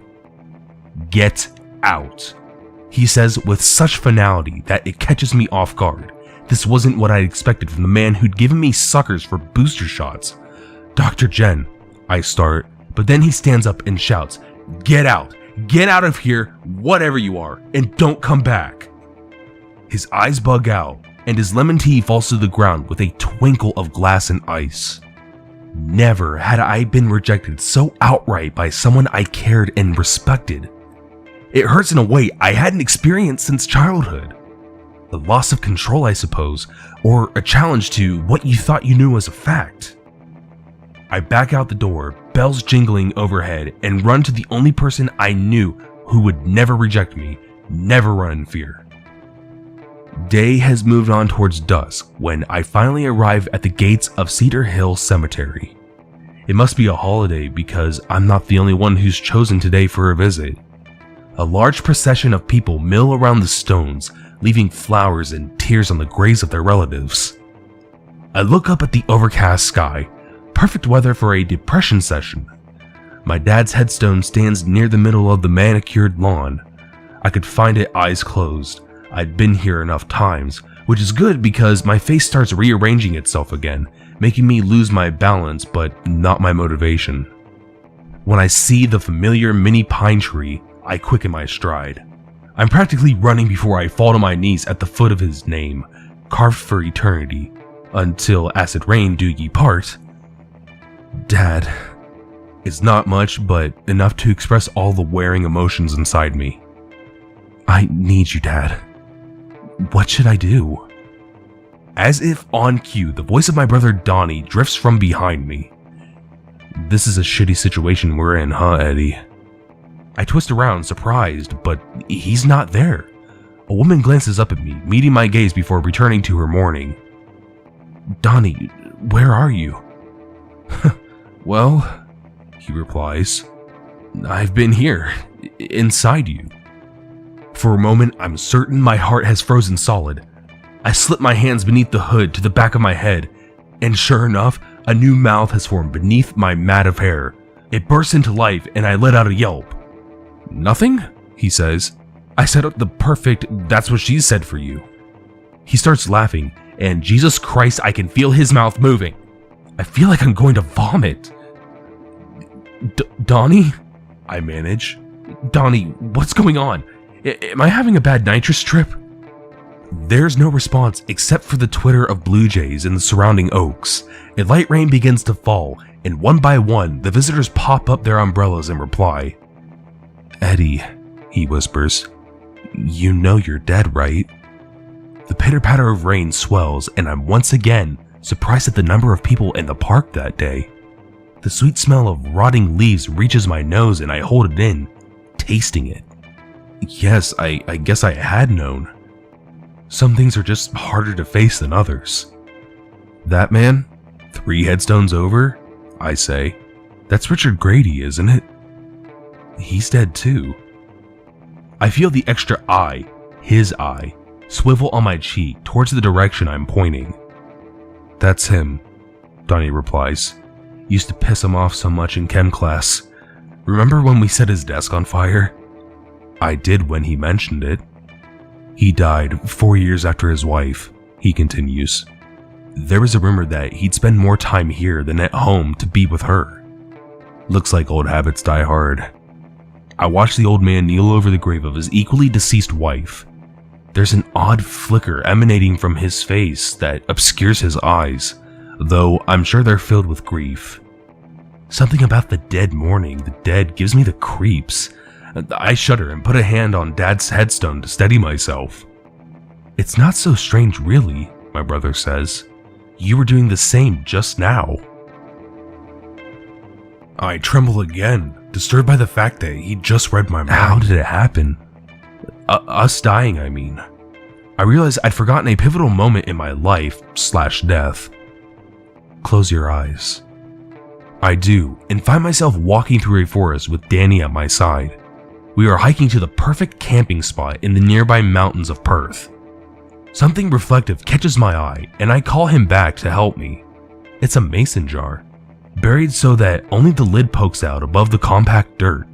A childish curiosity overcomes us, and we start digging it out with the back of a hammer. After all, anything could be inside it. Both of us take turns going at it when I hear the low rumble of what sounds like a cougar or black bear. I look up in time to see the grill of the truck that crushes both of our heads against the tree behind us. I'm thrown from my body, as if from the impact of the crash. From my new vantage point, I watch as the truck pulls back, the hood and bumper crumpled like paper, allowing the mess that is our bodies to slide to the ground. The driver gets out, assessing first the damage of his car, before turning to our lifeless bodies. One glance at our faces, crushed to the point of unrecognition, confirms our deaths to him, and he gives an approving nod. Lighting a cigarette, he kneels forward into the beam of the headlights, and for the first time, I see his face.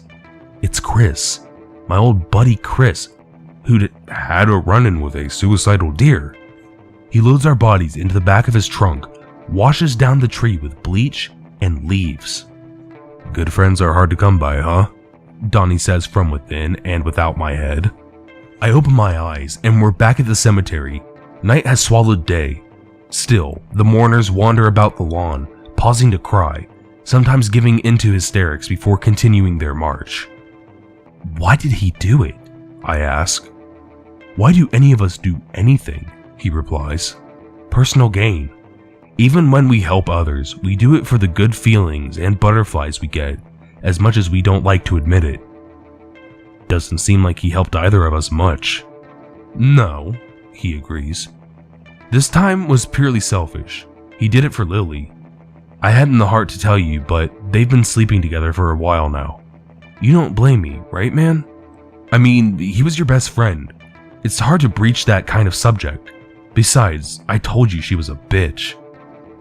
To be honest, I don't remember a girl named Lily, let alone a humiliating relationship with her. Donnie again picks up on this thought. I guess even love isn't safe from death. She was with him today, when he was hamming up the story about the deer. She could hardly keep a straight face. A fragment of memory floats down to me and I grasp at it hungrily. A date we'd had that ended with us sneaking onto the top of the old Aladdin movie theater, the first place we'd made love, though certainly not the last. She cheated on me. I can feel my face burn hot with shame. Another abandonment, this time ending in the death of not only me, but my brother as well. But it didn't have to be over yet. I stand up with purpose, avoiding the eternally grieving spirits as I make my exit, and when I reach the gate, I run.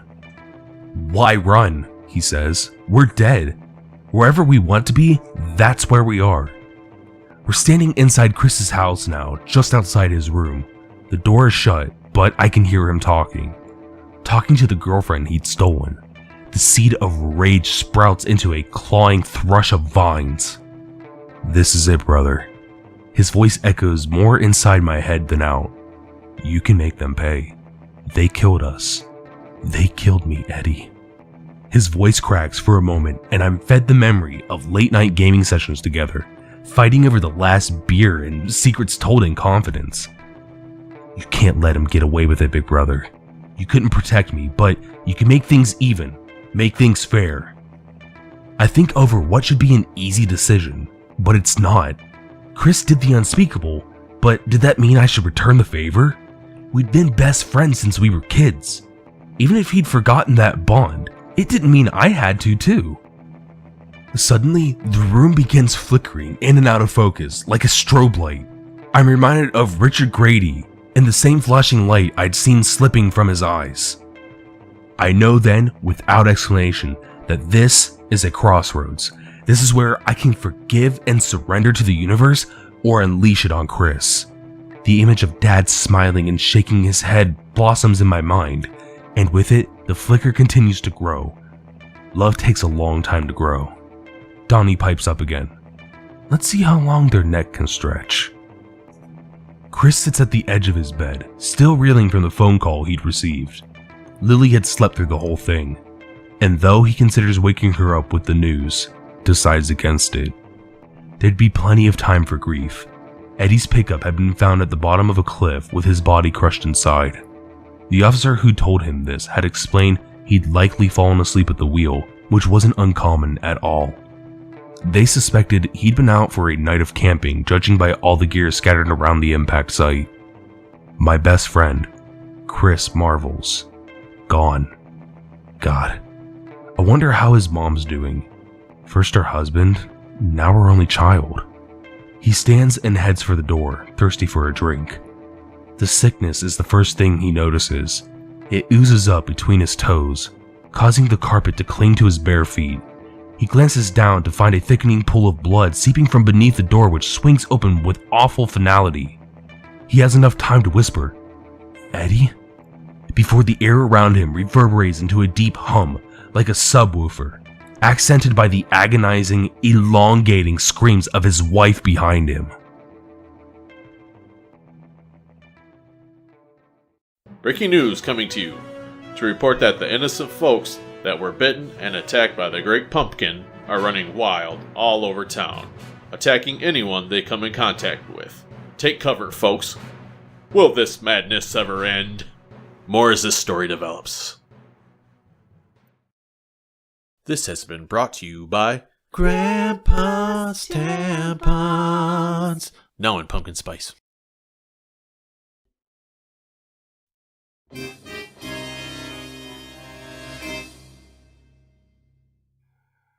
Synthetic alien. Okay, people, sit your asses down and shut your pie holes. I've got places to go and people more important than you to see. Because I happen to be a scientist, and we scientists have a tendency to be very busy and important people. If you're out there in the folding chairs, that means that you're in the new guys. Bottom of the totem pole. But it also means that you passed the entrance exams. Welcome to the SPC. From this moment onward, your job is very, very simple. You're going to punch sharks in the face. You will punch sharks. But not punching sharks, you will be planning on punching sharks. You will be developing new ways to punch sharks. You will read about punching sharks. You will write about punching sharks. You will study punching sharks. You will dream about punching sharks. You will jump the shark. You will collect and contain paranormal objects and then use them to beat up sharks. Punching sharks is your life. You may be asking yourself, so how am I going to punch these sharks? With your fists. And you may ask yourself, Soph, what if I'm bitten by a shark? I'm unsure of what to do. Go see an alchemist. And you may say to yourself, Soph, my teeth have become shark-like, in the sense that they have all turned into sharks. good, now you start punching them.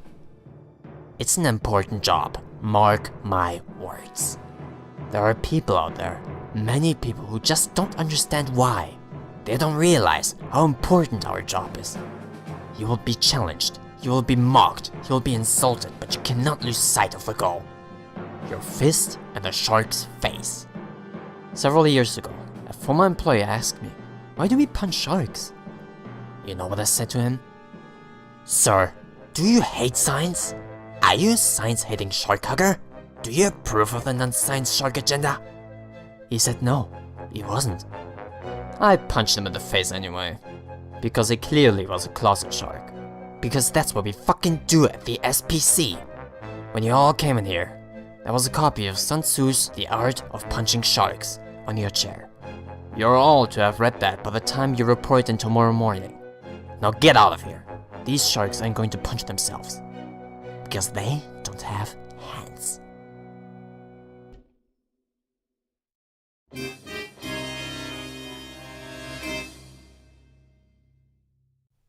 That creepy narration. We don't know what to do. It's gone so bad in the past 20 years. This is by far the worst. Both of my parents grew up in haunted houses, and of course, my siblings and I all grew up in one too. At first, my parents thought my brothers just had an imaginary friend. His name was Joe, and he lived in the closet. My brother woke up screaming in the middle of the night. I was a baby, so I don't remember, but I've seen the pictures.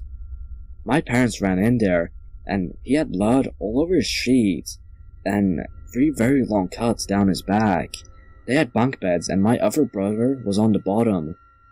My parents said he was so pale, and wouldn't say a word. Things calmed down for a really long time, until I was about 10.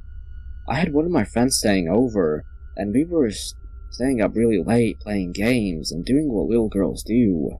We started to hear scratching coming outside of my door. I had a cat, so I thought it was her.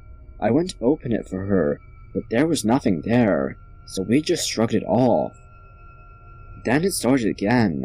The doorknob started to jiggle, and it slowly opened, and there was a dark figure standing there. Looked like it was out of breath, its shoulders were going up and down. Then it lunged at us, and we screamed. My parents came running. Nothing or nobody was in the house. She never stayed again, and stopped being my friend shortly after. 9 years later, just little things were happening, nothing too scary. My boyfriend and now husband went off to basic, and I still lived with my parents. I was only 19. I had my dog Zeus, who at the time was sleeping in a bed with me. He's a yellow lab. It was about 6:30 in the morning, and I had to be up at 8:30 for work. He woke me up by growling, and I heard a weird voice in my ear speaking a language I didn't understand. When I started to open my eyes, it started growling in my ear. I opened my eyes fast, and my door slammed. My dog was standing over me, with his hair standing up, looking like he was about to attack something. Everyone was at work, and I heard banging coming around my parents' room. I got Zeus off me, jumped out of bed, and ran to my parents' room. Cabinets were opening and closing fast, and things were getting thrown everywhere around the room. And it wouldn't stop. I went to run out of the room, and the door slammed shut.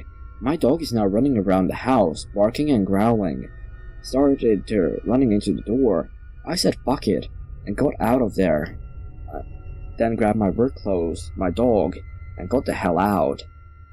I dropped my dog off at my friend's, and went to work early. When I got home, my parents' room was destroyed. My mother was crying, and my dad was pissed. I told him everything. We decided not to talk about it again, and went on with the rest of the day. My brother still lived with my parents as well. That night, my door kept opening and closing, and I kept hearing running in the hallway, so I thought it was him. I slipped on my slippers and stomped to his room. I was going to yell at him to knock his stupid shit off. When I opened his door, he was snoring. I woke him up and made him promise it wasn't him. He told me to keep his door open to see if he sees anything. I'm halfway down the hallway. My brother yells at me to run to my room and not to look back, but of course I turn around instead. As I turn around, I see a large black figure standing in his doorway staring at me. It had large red eyes, just staring at me. I froze and started to whimper. My brother, being the protective big brother, came charging through, telling the thing to leave me the hell alone. But when he got to it, it disappeared. My brother ran to me and led me to my room and slept on the floor that night to stay with me. I didn't sleep. Now, a year later, I'm 20. My husband is away for the army at the moment, and we are waiting for plumbing to be done at our new home. Last night, we had a bad rainstorm. I woke up to growling again, but I couldn't move. Out of the corner of my eye, there was this figure with red eyes, just staring at me. Thunder started, and it opened its mouth, so wide that it could probably fit my whole head in its mouth. It had huge sharp teeth, and a long skinny tongue. It started to scream in my ears. They started to ring. I wanted to cover them, but I couldn't. My dog half growled, and whining starts to bark. My parents came running in, covering their ears, but stopped in mid-run when they saw the thing. My dad came running to me anyway, and picked me up and carried me to his room with my dog following. Zeus had his back to us, so he could face this thing. He never took his eyes off him. Until it was out of sight. I finally was able to move, and I started crying and shaking uncontrollably. My brother lives here as well with his girlfriend. We heard her scream, and she started banging on the door, so my dad opened it and she came running in, crying and shaking. We started to ask where Mike is. Before she can answer, he came out of the room on his hands and feet, with black eyes, just staring at us. We all froze, because none of us knew what to do. My brother then popped his neck and started running for us. My dad slammed the door shut and locked it. My brother started to run against it. My mom screaming for her to get the hell out of her house, and just kept repeating it. This while throwing things and stomping. Then it all goes quiet.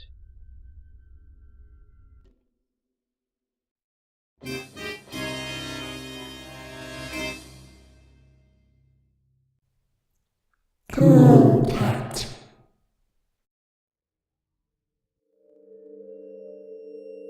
I'm not familiar with the history of the house, except to say that it looks like any other house on my street. The only difference is that this house has been abandoned for many years. Also, every year on Halloween, a jack-o'-lantern appears on its front porch. No one knows who puts it there. Costumed kids would walk up to the house thinking someone would give them candy, but no one answers the door. One trick-or-treater, who was obviously annoyed, kicked the jack-o'-lantern over. The jack-o'-lantern rolled off the porch and disappeared into the tall grass beyond. That child never returned home. Friends that were with him stated that he rounded a street corner just ahead of them and mysteriously vanished. Police scoured the area, but to no avail. The following year, the same jack-o'-lantern appeared on the front porch of the abandoned house again. A girl dressed in a Riding Hood outfit approached the house with her mother. When no one answered the door, the mother, thinking the occupants must turn in, decided to snuff out the candle within the jack-o'-lantern. She figured that she was doing the occupants a favour. Later that night, 911 got a strange call. A frantic young girl explained that her mother was being attacked by an invisible man. Police arrived at the home to find a young girl dressed in a Little Riding Hood costume, crying and clutching onto a dead woman. The girl's mother was a victim of asphyxiation. No one was charged with the crime. By now, the legend of the abandoned house with a mysterious jack-o'-lantern began to spread. Kids would dare each other to approach the house. One boy, Anthony Randall, took it upon himself to not only accept such a dare, but take it a step further. He stomped on the jack-o'-lantern, pulverizing it. On the way home, Anthony was killed by a hit and run. As in the book cases, no prosecutor was ever caught.